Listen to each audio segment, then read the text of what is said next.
মির্জা ফখরুলের আইনজীবী অসুস্থতার কথা বিবেচনায় জামিন চান। বলেন, নির্বাচন থেকে দূরে রাখতেই কারাগারে নেওয়া হয় তাকে। নির্বাচন যেহেতু শেষ, যে কোনো শর্তে জামিন দেয়া হোক মির্জা ফখরুলকে। আদালত ৯ মামলায় গ্রেফতার দেখিয়ে বুধবার জামিন শুনানির দিন ধার্য করেন। আমরা বলেছি উনি বয়স্ক অসুস্থ, ৭৬ বছর বয়স্ক, হাঁটতে পারেন না, ৫ কেজি ওজন কমেছে। একজন অসহায় অসুস্থ মানুষকে, গণতন্ত্রকে ধ্বংস করার জন্য, কবরস্থ করার জন্য আজকে জেল করে রাখা হচ্ছে। গণতন্ত্রকে কবর রচনা করার জন্য এই মামলাগুলি দিয়েছে।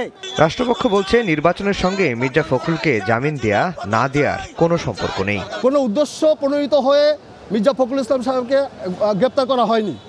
ওনার এখানে অপরাধমূলক কর্মকাণ্ড হয়েছে, এই অপরাধমূলক কর্মকাণ্ডে ওনার উস্কানিদাতা ছিলেন উনি, এবং সেজন্যই ওনাকে গ্রেপ্তার করা হয়েছে এবং সেই কারণে ওনার বিচার হচ্ছে। ২৮ অক্টোবর বিএনপির মহাসমাবেশ ঘিরে ব্যাপক সহিংসতা হয়। পরদিন গ্রেফতার হন মির্জা ফখরুল। তার বিরুদ্ধে মোট মামলা হয় ১১টি।